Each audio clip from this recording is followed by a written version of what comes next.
Oh, he wasn't joking.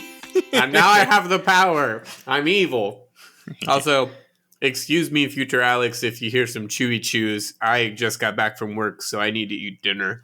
So, nom, nom, nom, nom, nom, nom. You nom it up, friend. Sidebar. Try, and I know this is hard, not to squeak so much in your chair.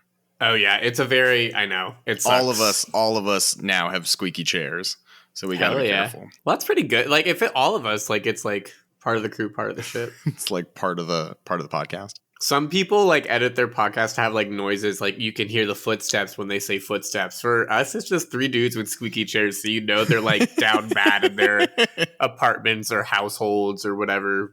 Thank you. Yeah, I forgot you have a whole house. Anyway, this is all usable, right? Yeah. I think so. This is content. Content, baby. It's all okay. content. For people who like, look, we always say, "Is this content?" But we've gotten more and more down. Like we have progressed throughout the existence of this podcast. Mm-hmm. Yeah, it's French. I hope not. You know, if by progressed, I do agree with you in that I feel like we have gotten more relaxed on just like, that's good. Let's put that in there. Yeah, we'll just leave that in there. Yeah, which is mostly me because I'm the one who does most of the editing. That's true. But for what it's worth, I used to like 10 times an episode be like, all right, you cut that out in post. That's true. You do say that less now. Yeah, that's true.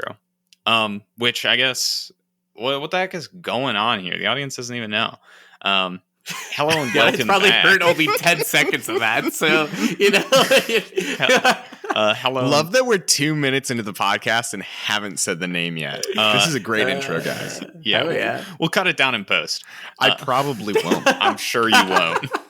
I become more certain every time I listen back to an episode. Hello and welcome back. We're the Tough Cut Podcast, and I'm Matthew. I'm Alex. I'm Jake. Sorry, I'm eating dinner. Num num num num num num. We can fix it in post. You didn't have to. Anyway, this is episode 59, I think. Part 2 of our Oscar bracket. Coming at you in today's episode, we've got 9 Days versus Spider-Man No Way Home. And then the second half, we've got King Richard versus The Worst Person in the World. It should be good. Yeah, it should Which be a lot of is fun. Chris Rock, right? Perfect joke. Perfect joke, guys. Perfect joke. We did it. Perfect joke. We did it. Hell yeah. Nice. Hell yeah. You know what? I'll say, I feel like the conversation about Will Smith, Chris Rock, pretty overdone. But that joke, pretty good. Yeah. No, I that's all I'm going to mention about it. But I had to get that out. We got our one out of the way. Yeah.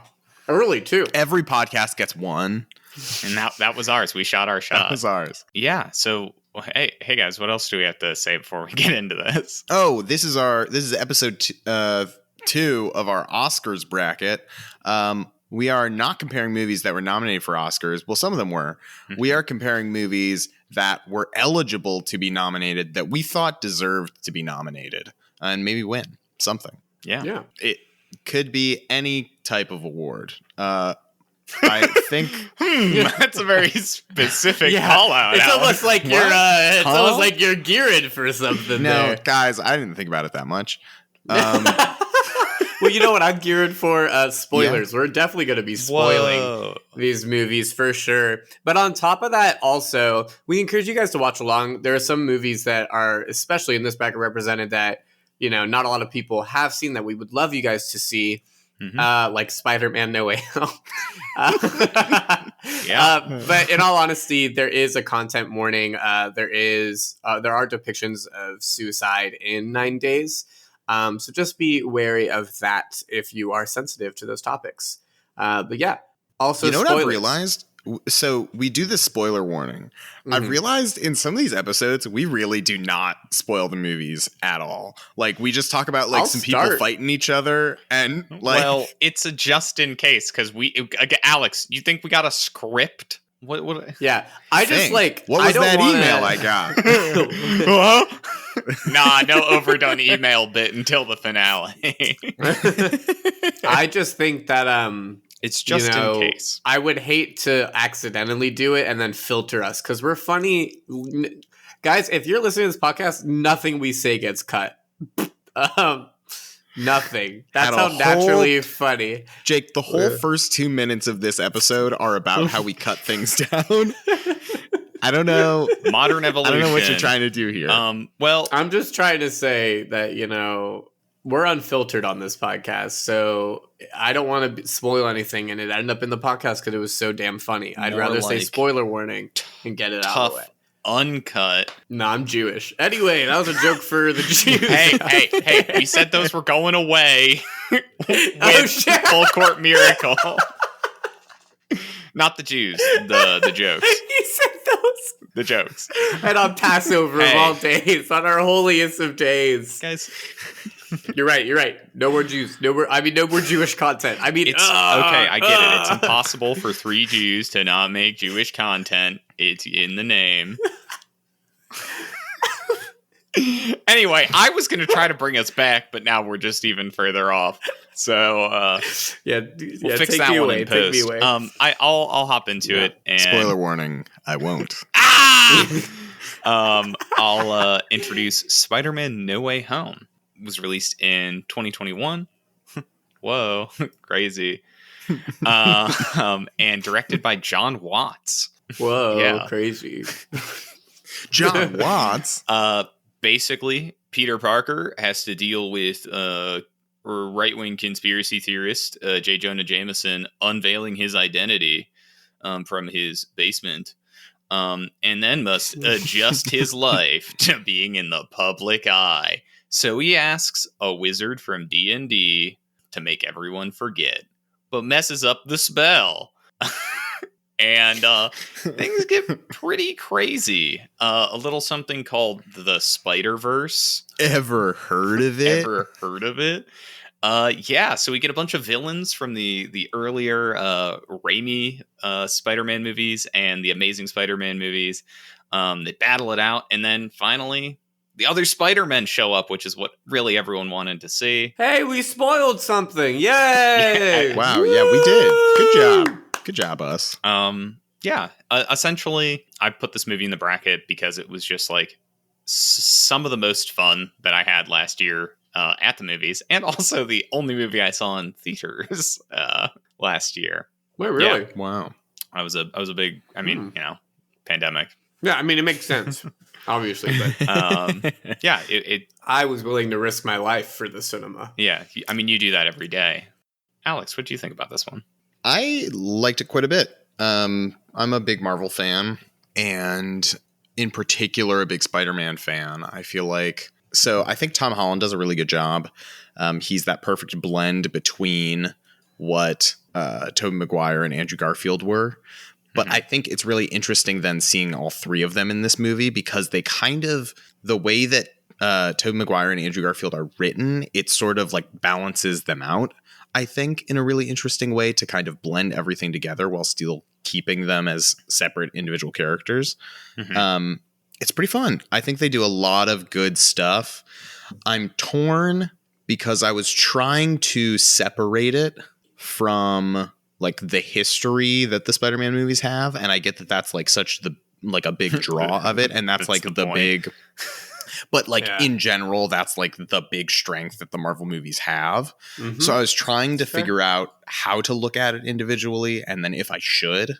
And I have interesting thoughts. But Jake, how about you? That's hard. I mean, I just immediately want to talk about that, but I need to say my thoughts of this movie first. I mean, yeah, I'm also a Marvel dude, and I loved it. The guy who's the smallest Marvel fan. Yeah, well, maybe that's telling though. But I think, Alex, do you remember the memory of us going to see Endgame? Yeah. Do you remember us? Yeah. Do you remember the time where we opening night was? You guys went again.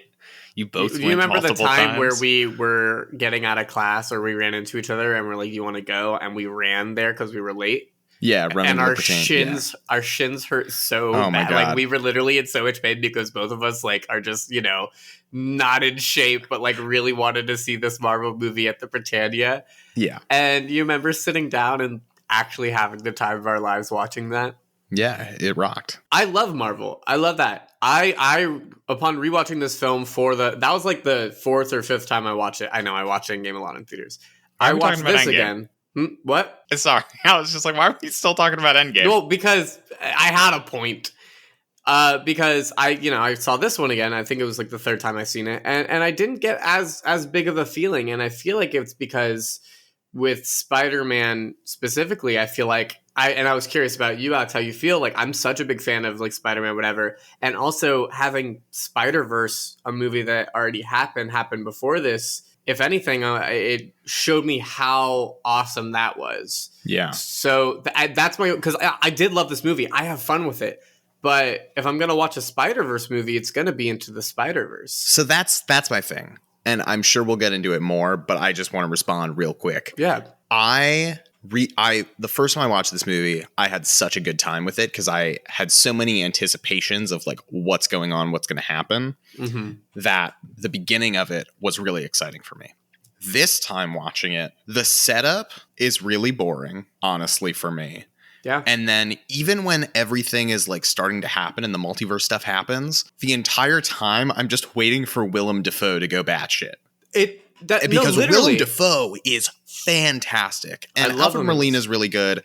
Like they don't let him do anything. There's a lot of really good stuff in it, but the whole time I'm just waiting for Willem Dafoe. Mm-hmm. And I don't know if that's like says so much about Willem Dafoe or if it is like saying that the rest of it isn't as good. I don't know. I still really have a good time with it, but I'm so torn about it and I'm not sure where I fall. I completely agree. I'm on your exact same wavelength. When I watched it again, it was just like I wanted Willem, and we should introduce 9 days and then keep the conversation forward motion. This is all natural. This is all natural. But I'll introduce the other film. This is a passion pick by Jakey. This is 9 Days by Edson Oda. This was it's about a reclusive man conducts a series of interviews with human souls for a chance to be born. That's essentially it. He talks to a certain number of souls, potential souls. Whoever doesn't make it ceases to exist, and the one who does make it gets reborn and loses memory of that time.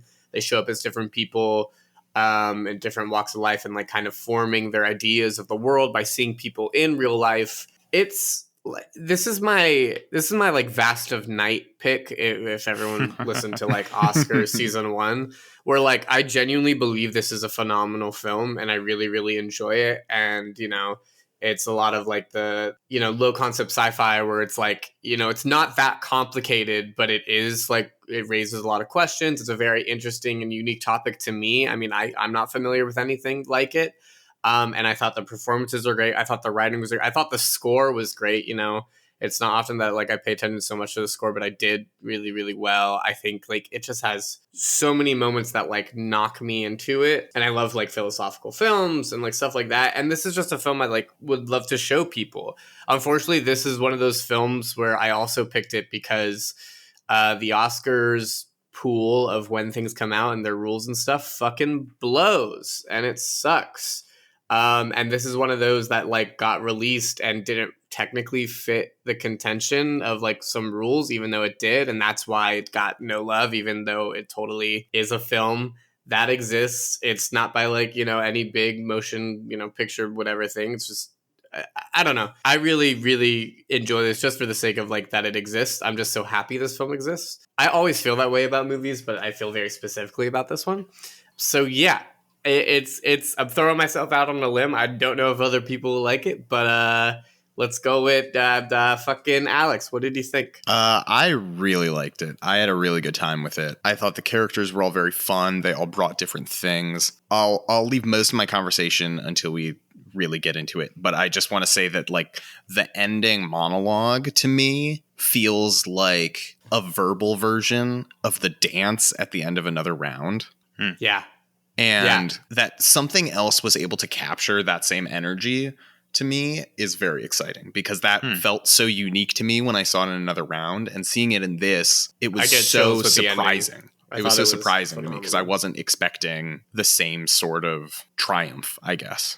Matt, what do you think? Yeah, so this was a movie that I generally really, really enjoyed. I had a great time with it. I do think that you bringing up another round is actually a really interesting point, because if you listeners think back to last year's Oscar bracket, something I talked really, really highly of was sort of the internal philosophy going on in another round, and it's just truly, really, really brilliant. I think that with 9 days, there's a lot of confusion to its internal philosophy. And I think there's like some weird points of focus, but I do think that there's like some kind of consistent philosophy. This might be a movie that I'll have to watch again to really like settle in on my feelings on. But I just think that there's like some pieces that leave me odd as to like what it's trying to tell me. Yeah, but in general, I loved this movie. I thought it was great. That's so exciting though. Like I also love that as an answer. This is why like I love this theme of the bracket. I'm very adamant about it always happening, because like just feel like applauding films that exist in the year, and also like getting to show my friends the shit that I watched, that like I'm like, please watch this movie. Heads up, my next year one of the picks will be Everything Everywhere All at Once is going to be one of them. So many people have given it so much love. I'm gonna have to watch it at some point. I don't even mind hyping it up, because it lives at like, and I don't mind hyping it up because it genuinely is like a beautiful triumph of a movie. Anyway, doesn't matter. We're not talking about that. Yes, we are not. I'm just excited like that. Like, one, I'm really glad you guys liked it, but two, like I love talking about like these things. Like I love that you have questions about it, because I also did, like upon like my rewatch, and upon I was really worried about seeing it a second time if it even meaned as much to me. Like maybe it was just I was at a certain point in life. I feel like this is definitely one of those films, if you watched at a certain point in life, you'll feel different about it. Which is kind of how I feel also about The Worst Person in the World, but we'll get to that in the second half of this. But yeah, I'm just excited. I'm willing and able to talk about all these things with you guys. But does anyone else have anything they want to say? Not or ask like, or compare. Like I don't know. It's just an opening up floor. The floor. Yeah. So I think that this is a really interesting matchup to me, because No Way Home is a movie that like I purely like just because it's like literally fun to watch. Yeah. Whereas 9 Days, I don't know if I'd describe it as fun. I think it's very like intellectually stimulating, and I also think it's shot really, really beautifully. Yeah. If I'm not mistaken, movie. Is it it's like his debut feature length film? Yeah, this is a debut feature film. That's insane. Right? Because it's a super beautiful movie. It's really, really pretty. Super well shot. And I think like that's one of the things that's so fun about this matchup is like the biggest imparting message No Way Home tries to leave you with is like, don't hurt people out of, your own grief and anger. You'll regret it later. With great power comes great responsibility, basically. Whereas, 9 Days isn't like an inherently philosophical film asking essentially the question of what does it mean to live and what does it mean to be deserving of life? And did Spider-Man not touching that? Wait, did we watch the same movie? Or remember, because he was like, "Do you deserve to live?" to the villains, and Aunt May was like, "Yeah, they do. You dumb bitch. They deserve another chance." That's true. Do you think when Aunt May died, she became Winston Duke's character? Will she became one of the people that selects future candidates? Could you imagine if Winston Duke's soul was in her body the whole time? I actually had a reading of 9 Days that I wanted to run by you, just like a theory. Okay. Genuinely, and this might be like a tough like conversation, but like I think he was so scared that the Amanda, the one he like loves and really like obsesses over, like in this, who like died, and that's why these souls get a chance. She like killed herself, right? And I think it's also heavy implied because he's like, she's so much like me, how did I not say whatever, that he also did.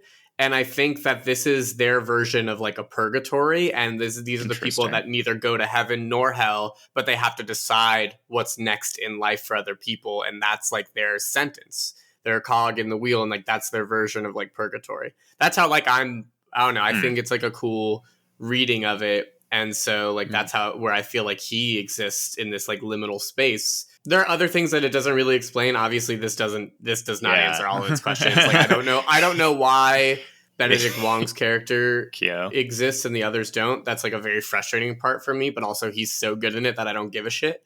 There's also the very specific detail that he is a soul that never had the chance to live, but helps with the process. And he also has not final say, but has to approve of the choices that are being made. Yeah. Which I don't like. There are pieces of the internal logic that I don't think fit together quite right. Agreed. But I think the movie is trying to tell me something with it, but I just don't I don't know. Like, I get the sense that they're purposeful, but I don't know why. It's not like it feels like, the platform where I was like, I don't know what the fuck you're trying to do. You made a choice, but it's like a bad choice. No, I think I just that, don't understand what they're trying to get at. Yeah, I feel like the difference between 9 Days and the platform with like philosophy is that 9 Days is actually like the film. Like it answers the broad questions, but it does it in like a way that feels purposeful, and the platform does it in a way that feels flashy. Like 9 Days doesn't feel flashy to me. Yeah. So I don't know. I think that's I'm trying to loop back to. Oh, sorry, that was just like a fan theory I had. No worries. I just I'm so excited about. Yeah, which I don't know if I'm like wholly convinced on the idea of a purgatory. I do love the fact that 9 Days really focuses on this idea. Like, Will is very clearly, as much as he like at first is trying to like separate himself from the process and be like, I'm trying to make this decision like as analytically as possible. He is a human being, and like that is part of why he is making these decisions. And he is just as flawed as everyone else in how he chooses to make choices. Like, because Amanda killed herself, he is like specifically trying to avoid feeling that pain again by picking someone that, shares those softer elements, which I think is really, really cool. I mean, that line just like breaks my heart when like because he showcases anger like a lot in this, like a really like intense way. But like the line where he's like, I send flowers and other people send pigs to eat them. Yeah. Like, I was like, shit, that line is so raw. Jesus. Like, I don't know. And then when Willem Dafoe is like, oh, wait, there's a great line that he says. Actually, Norman's on sabbatical, honey. That's my favorite line in the whole Spider-Man No Way Home. Willem Dafoe is so unhinged. It's so good. So, actually, looping back to a couple of the previous comments you guys had made on No Way Home that I think are really interesting. One, in relation to you bringing up Endgame, I feel like Endgame, like this, I think is to the audience to clarify a little bit where I sit broadly on the MCU. Like, I've seen most of the movies, a handful I've not. Endgame, I feel like, is a movie I like less the more I watch it. Whereas I feel like I enjoyed No Way Home just as much on a second watch. And I think it was there. I think there's some element of maybe more broadly, like how much I like the Raimi Spider-Man movies. And also, despite not liking The Amazing Spider-Man, getting to see Andrew Garfield, I think he's great in this. Isn't that weird, though? Because genuinely, I didn't really like Amazing Spider-Man 2, but I was so happy he was back. I was hyped about it. Here's the weird thing, is that, I like Andrew Garfield so much, and I didn't think he was bad as Spider-Man. I just think, The Amazing Spider-Man 2 was a god-awful movie, Yeah, that's true. He suffered from bad writing and, he didn't have someone like fucking Sam Raimi, at the, he's not gonna benefit. He's just not. Yeah. It's really tough because I had so much fun seeing Tobey Maguire and Andrew Garfield, and all three of them talk together and go through the same shit. It's the same kind of moment as what's in Spider-Verse of no, we're the only people who understand what you're going through.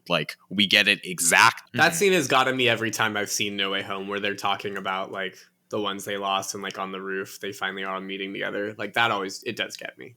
Yeah. Finding someone who truly can understand what you're going through, I think, is a very visceral and human emotion. And I think Toby, Andrew, and Tom play it really well. And then the way that No Way Home tries to then inform Tobey Maguire and Andrew Garfield's characters in that final climactic fight where Andrew Garfield saves Zendaya. I would too. Just for the record, I would too. Well, I would just for the record, I would like Zendaya if you're listening, which I'm sure you will eventually in life. I would hold your hand and I would save you. Thanks, Jake. And Tobey Maguire gets to like help Sandman. It feels like the Spider-Men are being validated in ways that are only possible because we know the characters so intimately. Yeah. But you know what sucks in that, like, directly? Like, yes, they get to, but I think this film suffered a little bit because, like, you know, Toby didn't talk to Willem Dafoe at all. And that really sucks. You get stabbed by him. Yeah. But, like, that, like... Actions speak louder than words, do they not, Jake? But he gets to talk to... He gets to talk to Doc Ock. He does. Which I think is more meaningful. Yeah... I guess, like, I just, like, it just sucks. Like, for me, it just feels bad. And, like, you know... Sorry, go ahead. Finish your thought. No, honestly, like, I was just kind of going to go in a circle sucks. at that point. It just sucks, yeah. So, I have bad news.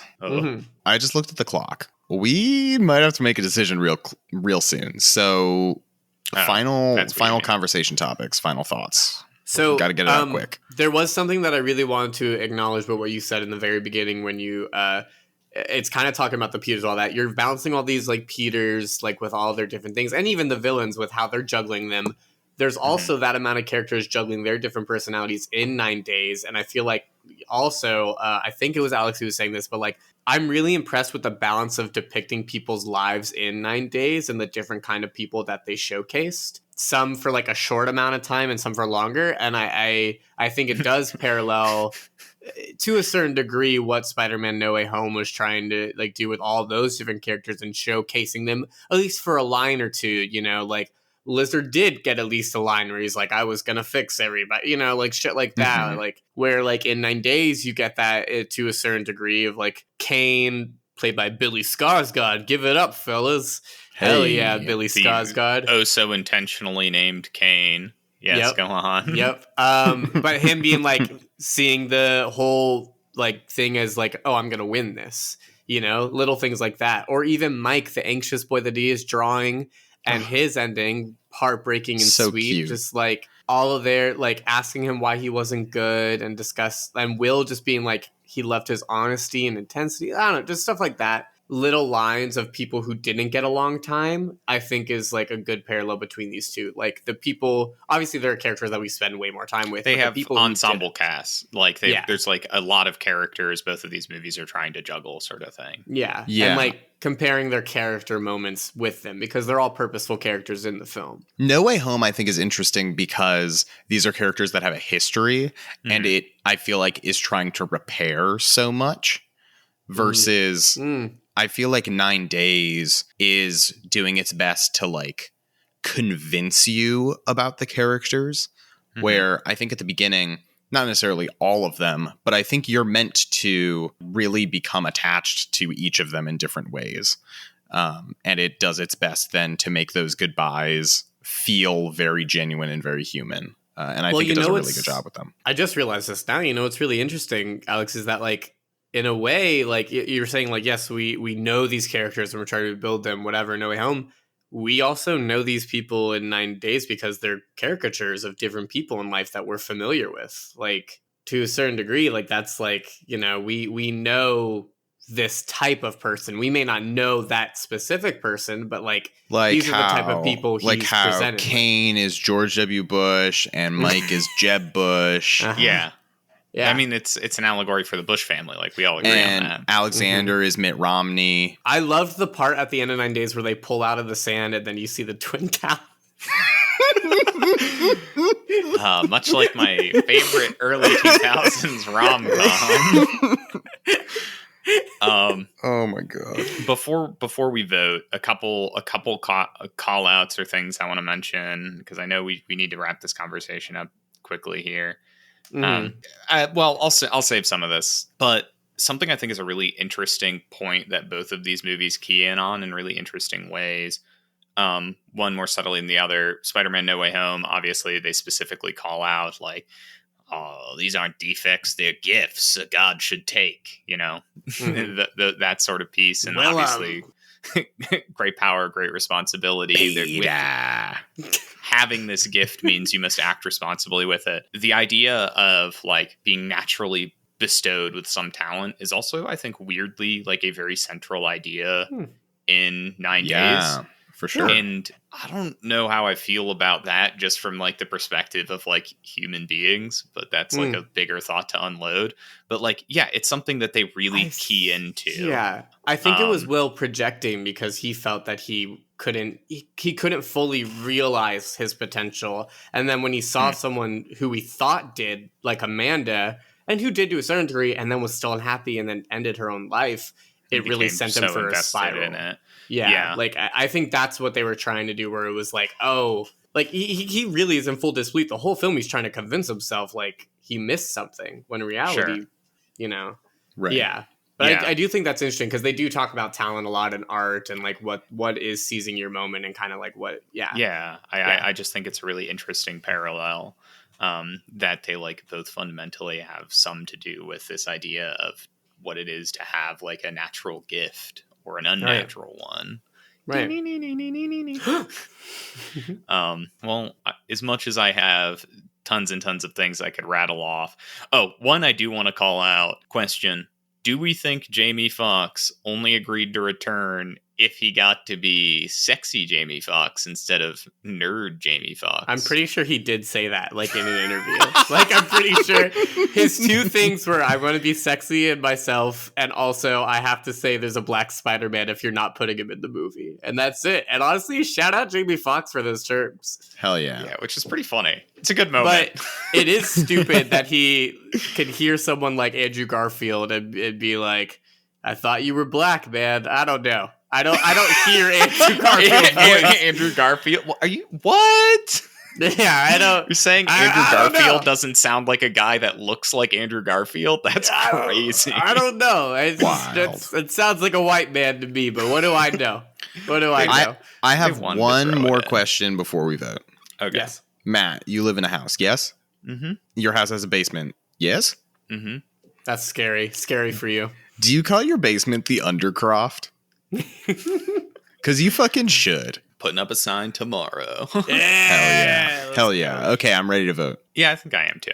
I can go first. I think it's very, very clear my love for 9 days, and I'm gonna go towards that. It's 9 days for me. Short, sweet, and simple. Matt? I'm also voting for 9 days. I think Spider-Man No Way Home is so much fun, and I love the Spider-Men, plural, but I think there's so much more that I want to talk about with 9 days. I feel the same way, so I also am voting for 9 days. Norman's staying on sabbatical, honey. In fact, the Green Goblin is going on sabbatical. No Bro Goblin, because he's problematic now. Yeah. We can keep talking about Willem Dafoe, though. That's true. No, for sure. I'd be okay with that. I'm fine with that. Yeah, we're actually gonna. He got nominated in one of the subcategories of the award we haven't named yet, and we'll mail one to his house. You get it, audience. He'll definitely. Wait, guys, could you imagine a world where we were talking about Willem Dafoe, but he was going up against Jungle Cruise? He's sick, dude. Missed opportunity. Oh, wait, guys, the villains in No Way Home versus the conquistadors from Jungle Cruise. What a wild concept. Be pretty good.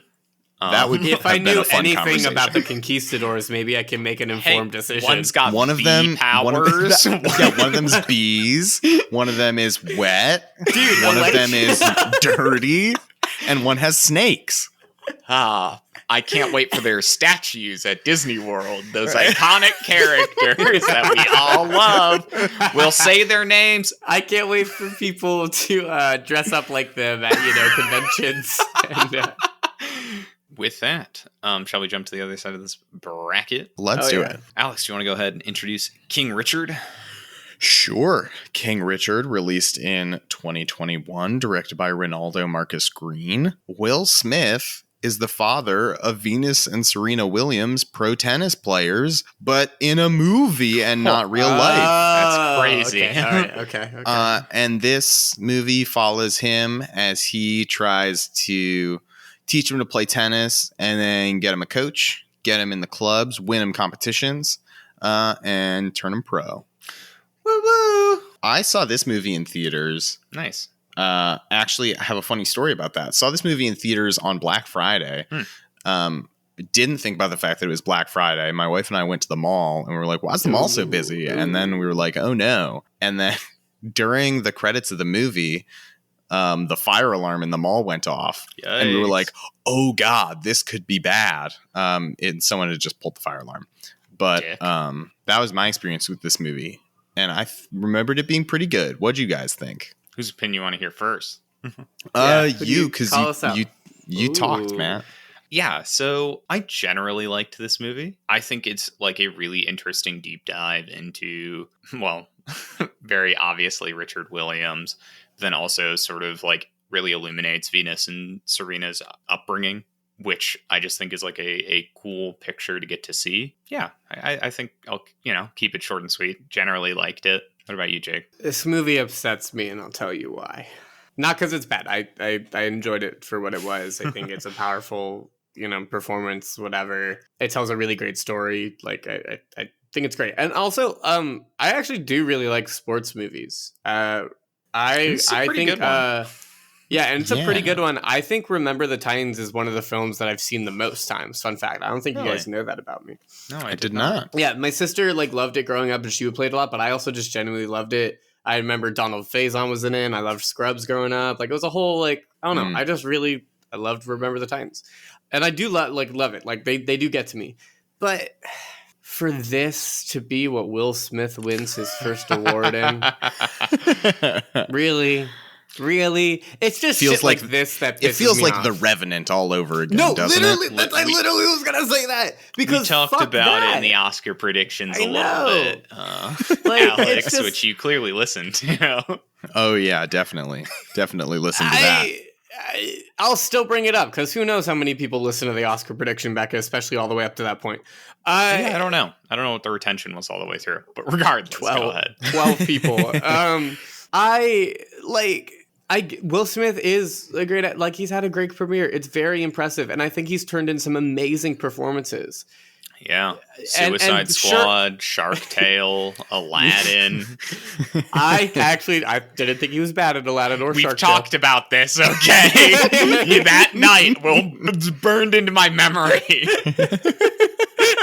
I love you. I'm so sorry. I love you. Dicks. I think it bothers me, and I hate that it does. It's one of those things that I just can't separate in my head. What for would some you reason. give it to him for? Pursuit of Happiness, maybe. Yeah, that's fair. Or iRobot, probably. Wild West. No, I'm kidding. I actually do like that movie. That's a very bad opinion of me, and I know that. I do really like it. Ali, I think, deserving. And then I personally also really love the movie 7 Pounds. I thought you were going to say Gemini Man. Best supporting for Gemini Man. The main character, Will Smith, had left a lot to be desired. I mean, I don't know. I do have my issues with this movie. I think, we'll get into it more later, but the big one for me is that narratively, I guess it's interesting that they tell it about their dad, and maybe that's the story that Venus and Serena wanted told, but also huge opportunity to tell a story about two Black women, and they kind of skirt around it, which is upsetting to me. But I also think there's a good opportunity. They have the whole rest of their life, not like them as people, but Venus and Serena as depicted in this movie are still very young where it leaps off. But I get it. Sequel. King Richard 2, the Squeakquel. But yeah, in some sense, I do agree. Very much a missed opportunity, especially even at their young age, telling a story about two young Black women. I even would give it to Hancock. Really? Yeah, dude. You know what? With that, I'll jump to the other side. I'm taking the floor away from you. So the final movie in our Oscar bracket is The Worst Person in the World, released in 2021, directed by Joachim Trier. I'm not sure 100% on that pronunciation. Is it Joachim? No, I don't think so. I mean, it's probably some kind of Norwegian, given that this is a foreign film from, foreign to where we all reside, at least. Yes. Essentially, follows the life of Julie, a talented and capable, but ultimately somewhat self-destructive, worst person in the world. As she navigates her early adulthood and all the trouble that brings, from jobs to love and everything in between. Put this in the bracket. I just think that it's a movie not enough people talked about. It did get an Oscar nomination, but in foreign film, Drive My Car was just so great and so strong. That was basically guaranteed. Yeah. And I wanted to give this movie a chance to, shine a little bit. I also think it's really brilliantly written. Yes, I think the script is its strongest part. Yeah. I'm jumping. Mm-hmm. I'm so sorry. No, you're good. You're good. That was basically the end of it. I think it's a great movie, and I just wanted to talk about it. How'd you feel about this one, Jake? Yeah, I mean, I got excited to talk about it, and then I totally jumped on you. I'm so sorry. No, you're good. This is just if Lady Bird got a sequel, right? She literally dyed her, and just at the beginning, honestly, I feel like it separates a little bit, but she literally dyed her hair, did the whole college thing, did a bunch of different, I feel like it felt very Lady Bird at the beginning, which isn't a bad thing. Fucking love Lady Bird. We talked about it in the coming of age. This is a coming of age, but like a coming of like early middle age. And I love that. I love when coming of age films don't just do it is stuff. Turning 30, the Bo Burnham, the song from his most recent special as a movie. Dude, okay, but what is up with that? It's this film, it's inside, there's another piece of popular media where they talk about turning 30 and that you're gonna die, or that shit hitting the fan, and I was like, oh, How I Met Your Mother? Maybe I really don't know, but too. I think they do probably. Straight up, so many. Should I be worried about turning 30? Is that it? Is that I was worried about the 27 Club, but maybe I'm romanticizing my life. I think it's know. I think it's just that people at all times are in crises, and they're just oh, it's when I'm a teenager. Oh, it's when I'm graduating college. Oh, it's when I'm turning 30. Fair, oh, actually. It's when I'm 40. Oh, actually, it's when I'm fit. I think people are just always in crisis. Constant crisis. I do want to say two things about how I felt about this movie. Genuinely, I did like it.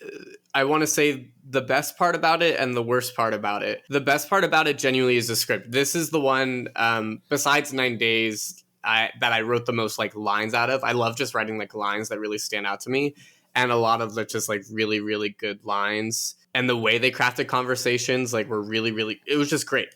It was just great. The most impactful line to me was just or one of them, I have so many, but he was talking about how I don't want to live on through my art. I just want to live in my flat.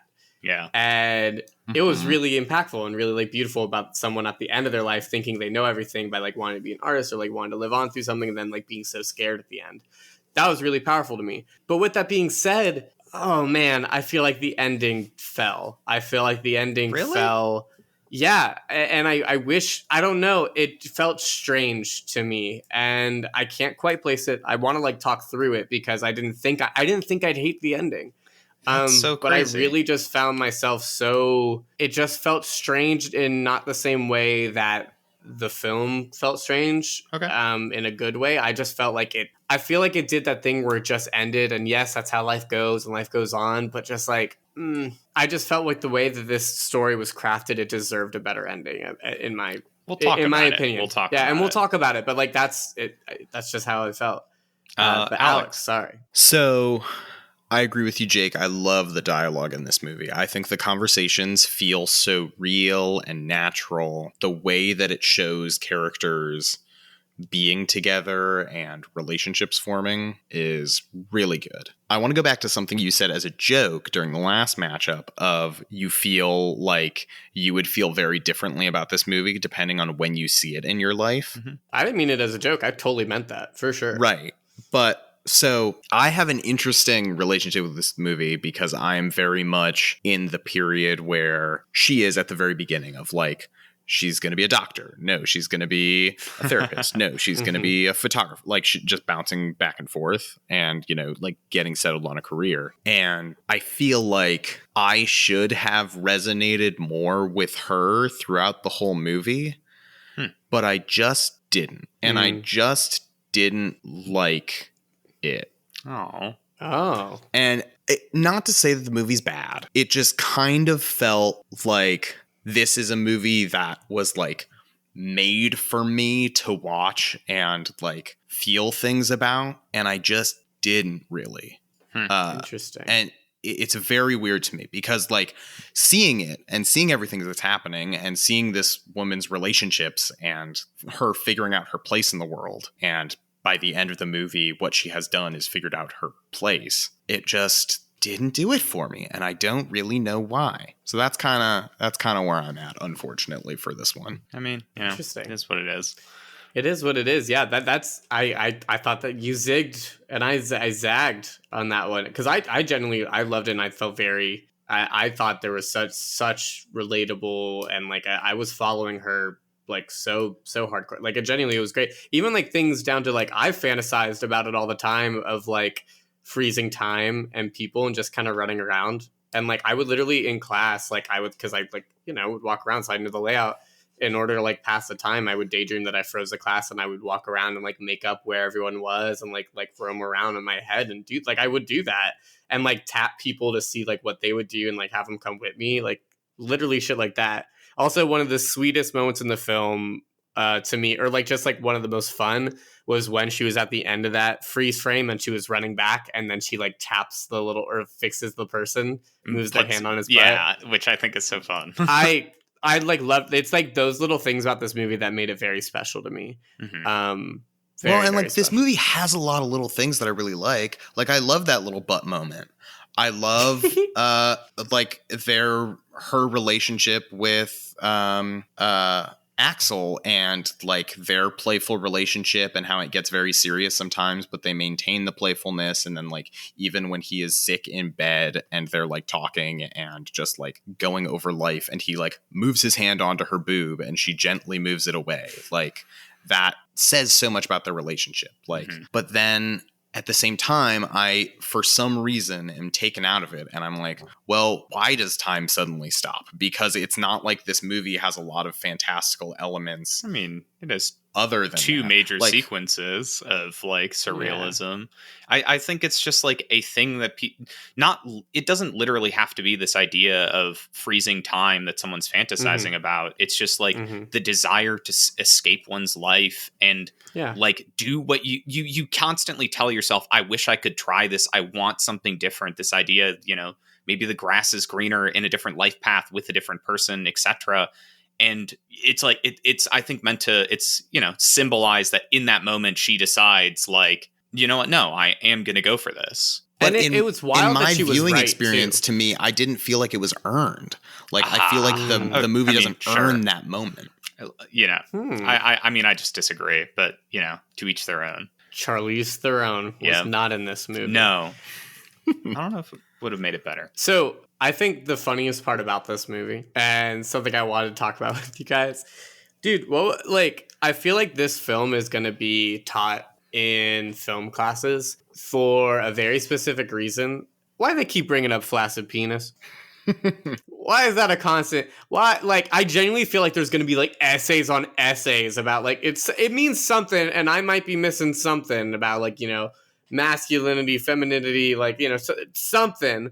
But there's so much talk about love and flaccid penis in this. Like, and not even like in the same scene. It's just like different scenes throughout the film where there's like love a flaccid penis.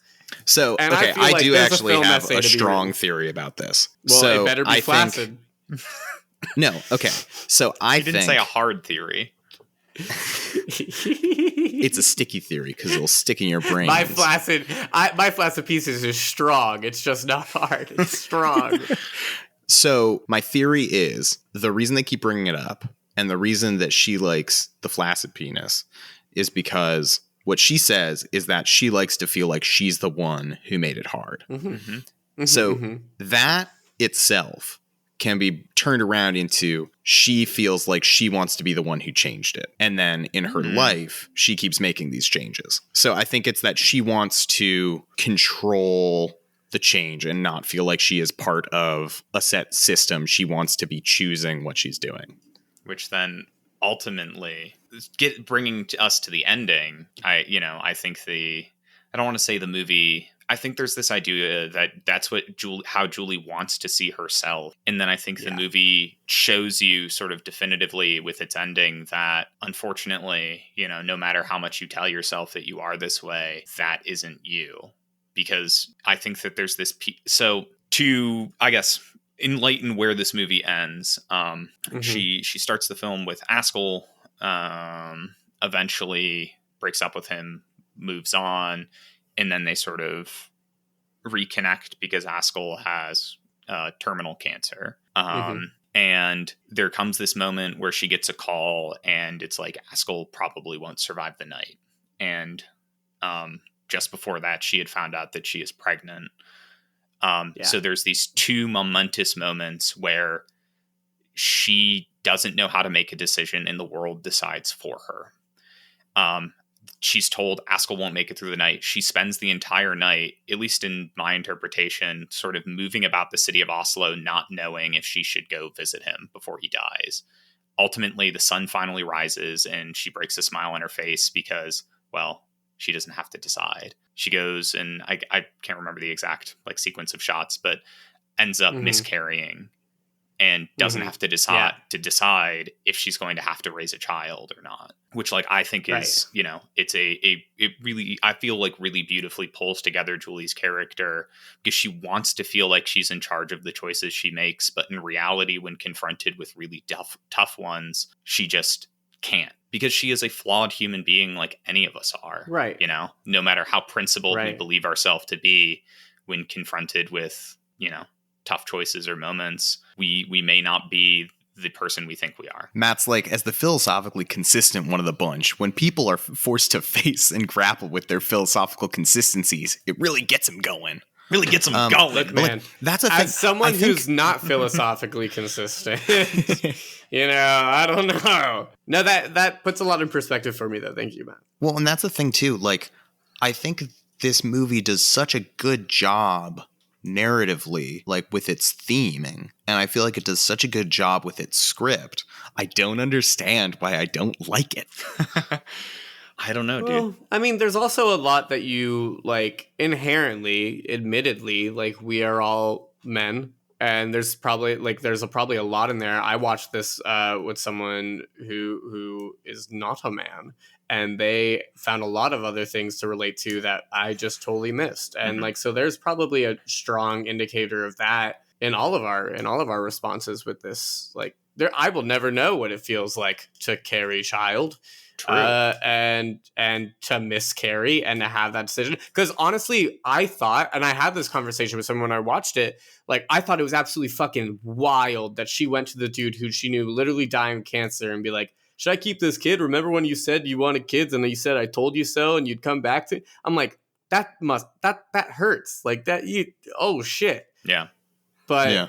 Also, I will never know what it's like to carry a living fucking human being, especially and I was thinking about it from the perspective, especially with their family, because I felt really, really impacted by her relationship with her dad. It hit very, very home to me, just with every specific thing about it. And I thought, okay, I'd be terrified to carry someone with my, whatever into this world and carrying them and doing all this. I don't know. That's scary. There's just things like that. I know that I can't fully understand about this movie, but I'm so glad that I'm seeing it, and it makes me think about the other perspective of this movie, and that's why I appreciate it. Strong emotions on the subject that I can't.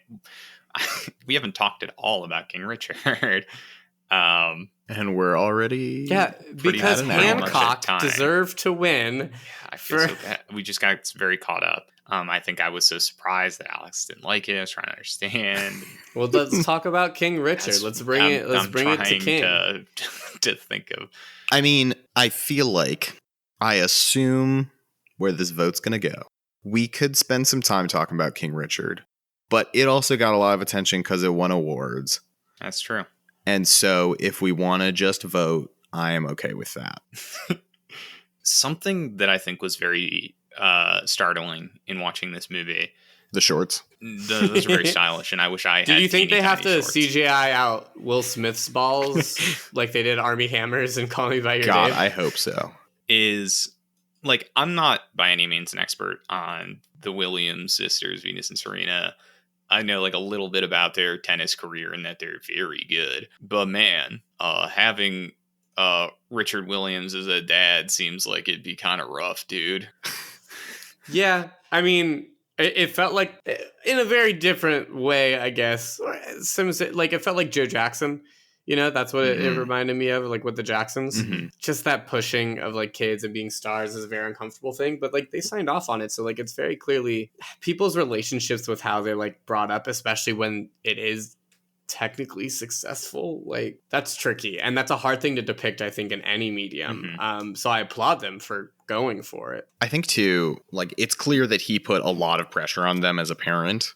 But it also, from, you know, if this is an authentic telling of their story and something that they signed off on and that they agree with, it's very clear that, like, it's also what, like, truly what they wanted, you know? And not that necessarily makes it better the way that he pushed them, but, like... No, it doesn't, but it makes it honest. Yeah. I think for me, it's not even necessarily just like pushing your kids really, really hard. I think it's a complicated situation to try and disentangle and have like having a quick conversation about like you have 3 minutes to explain the nuances of parenting right now. Yeah, it's obviously really tough. I just think it's like the other moments that I think of how Richard is portrayed that don't rub me the wrong way, but are just like that. I don't know.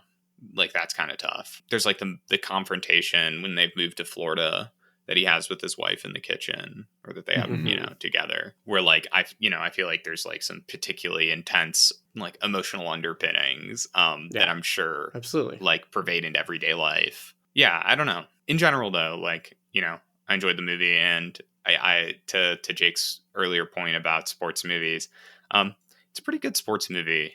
And I love movies that are about people learning how to become rich.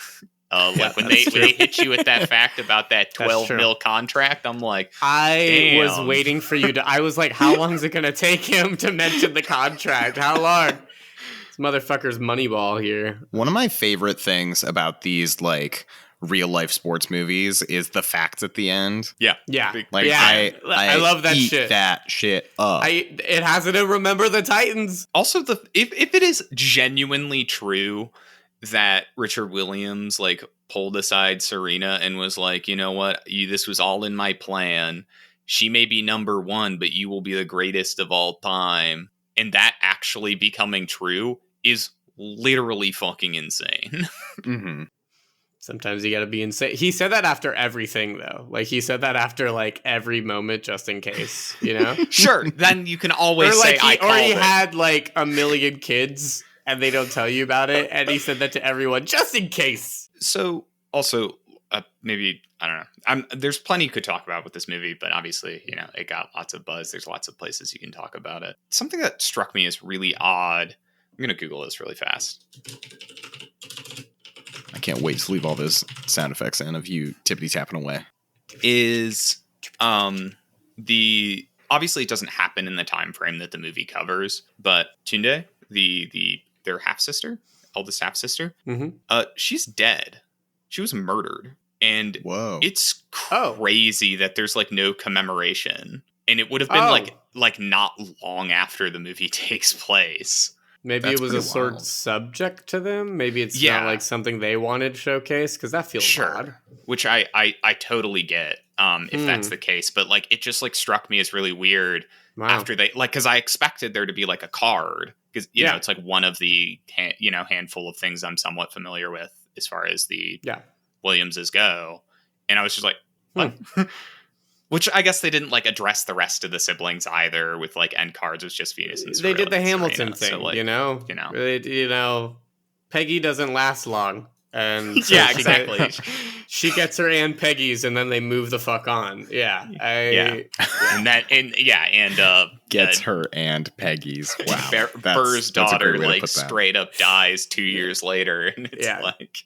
It's like, yeah, who lives, who dies, who tells your story. Yeah, dude, it was definitely worth killing Hamilton, thinking about your daughter who's going to be dead soon. Yeah. You ain't lying. None of us are, huge Hamilton people. Like, we know nothing about the musical. I've never even seen it. Yeah. Which is true. Unlike some, privileged folks who can be in New York. Look, I've seen it on Pornhub first, if that counts for anything. I saw the original cast piracy. On Pornhub, and I could say that with full honesty. That's wild. Nice. That's the only time I've watched porn. Ever. Except for in Worst Person in the World. Yeah, it's true. Anyway. I'm ready to vote on that note. Yeah, wow. I think I am too. There's so much more that could be said about these movies, and I apologize that we got very in the weeds. I'll start us off. I don't think either of these movies are perfect, but I think at the end of the day, I like King Richard more, so I'm going to vote for that one. Fair. That's a classic Alex line. I like it. I can go next. I'm going to vote for The Worst Person in the World. They've got Bear Dynamic DT770s, the best headphones in the world. And one of the most iconic buttholes ever. That being a cat. You might have swayed my vote to the other. No, but I will be voting for I, Robot Will Smith. I think is also pretty deserving, and that's a good movie. So no, I'm voting for The Worst Person in the World on this one. I think there's more to talk about, and I do want to talk more about that ending because I'm not completely sold. But I think it'll be a very interesting matchup between 9 days. Worst Person in the World versus 9 days. Actually pretty fucking baller. Yeah. So that'll be interesting. Yeah, that'll be a good one. So with that, in next episode, you can catch Mitchels versus the Machines versus Malignant and 9 Hell days. Yeah. Versus I totally forgot Malignant moved on. I forgot about that. I was like driving around in my car like a couple days ago, and I was like, "Wait, shit! I can't wait to talk about Malignant again." Dude, it's infectious, like Malignant. Hell yeah! I hope it's not infectious. Samayo. With that, hope you enjoyed today's episode. If you did, share it with someone who is the worst person in the world. But in the same way that the movie are going to be uses flooding. Dibs on your mom. Heyo, got him. My mom's on sabbatical, honey. Oh yeah, or share it with Willem Dafoe. That's a good one too. If everyone tweets it at him, he can't possibly not see it. That's true. I brought it to Twitter, which means it won't happen. And I hate to plug another film that we're not even talking about, but everyone go see Everything Everywhere All at Once. I swear to God, it's so worth your time. And hey, not to plug a film we're not talking about, but everyone go see Sonic 2. Dude, yeah. Honestly, double feature that shit. You'll have a fun time. Guys, I'm actually going to see Sonic 2 tomorrow. I'm pretty excited. Fuck, Alex. Matthew, you want to find time to see it this weekend? Yeah. I thought we talked about all of us seeing it on our own. Well, I plans don't remember change, that. asshole. I don't remember that. Oh.